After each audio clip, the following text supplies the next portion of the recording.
Assalamualaikum warahmatullahi wabarakatuh. Kami kelompok 4 akan mempresentasikan mengenai studi analisis vintage Privy ID. Kami merupakan kelompok 4 yang beranggotakan 3 orang. Yang pertama, Awalinda Maharani dengan NIM 4022000125, David Prayogo dengan NIM 4022000101, dan Nayang Puspitasari dengan NIM 402200010110. Yang pertama, kami akan membahas mengenai profil perusahaan. Nama perusahaan atau merek yaitu Privy ID, nama badan hukum PT Privy Identitas Digital, deskripsi perusahaan PT Privy Identitas Digital dengan nama dagang Privy ID adalah perusahaan rintisan yang 20% sahamnya dimiliki oleh Badan Usaha Milik Negara Indonesia. Privy ID adalah penyelenggara identitas digital dan tanda tangan digital yang telah tercatat di Kementerian Komunikasi dan Informatika Republik Indonesia. Privy ID juga menyediakan layanan XKYC dengan pengenalan wajah dan deteksi keaktifan bagi para penyedia jasa keuangan dan menjadi gerbang depan terciptanya inklusi digital dan inklusi finansial. Selanjutnya, membahas mengenai ketentuan penggunaan. Di sini ketentuan penggunaannya ada 3. Yang pertama, ketentuan penggunaan ini mungkin diubah atau diperbarui baik sebagian maupun seluruhnya dari waktu ke waktu tanpa pemberitahuan sebelumnya kepada pengguna dan akan berlaku sejak diunggah pada situs. Privy ID menyarankan agar pengguna memeriksa situs untuk mengetahui perubahan apapun atas ketentuan penggunaan ini dari waktu ke waktu. Untuk membuat akun Privy, Anda dapat diminta untuk memberikan beberapa informasi dan data pribadi Anda kepada Privy. Yang terakhir adalah Privy dapat menggunakan atau mengungkapkan data pribadi pengguna dalam rangka memenuhi ketentuan hukum dan peraturan perundang-undangan.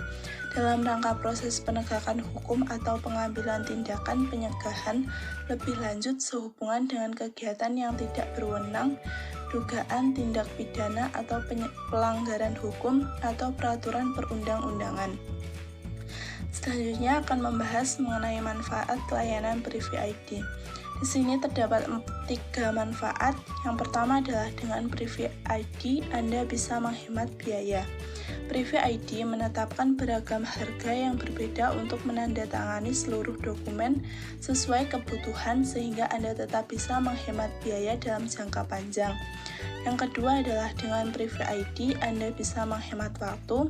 Dengan Privy ID dokumen bisa diterima dan ditandatangani cepat tanpa perlu menunggu waktu yang lama.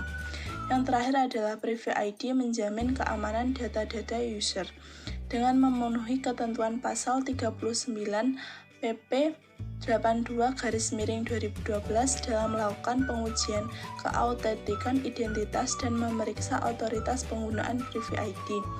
Akses kepada setiap akun Privy ID dilindungi dengan kode sandi yang minimal terdiri dari 8 digit alfanumerik. Lalu, pada saat penggunaan akan menandatangani sebuah dokumen elektronik, kunci private penggunaan baru dapat diaktifkan setelah pengguna lolos autentikasi lapis kedua dengan one-time password melalui SMS ke nomor ponsel terdaftar pengguna.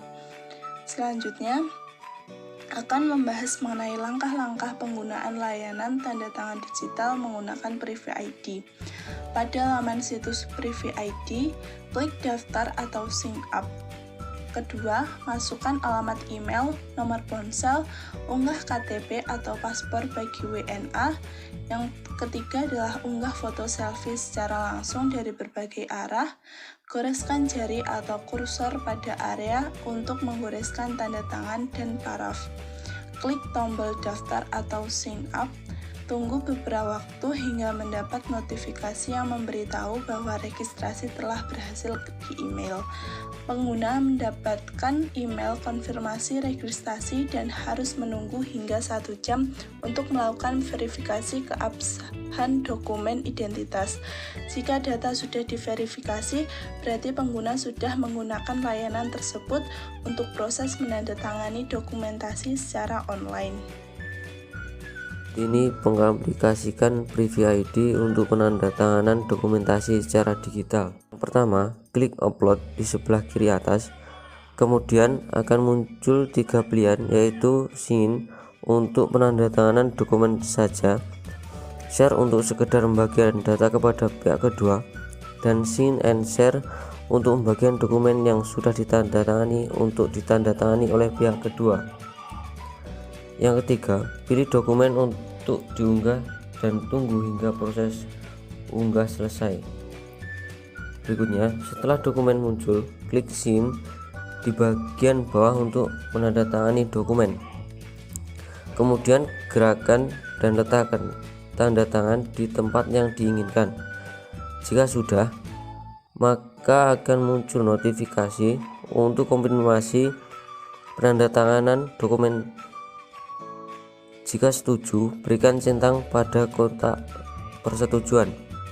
Setelah selesai, pengguna bisa membagikan dokumen pada pihak kedua dan pihak lain yang bersangkutan untuk mengulas dokumen.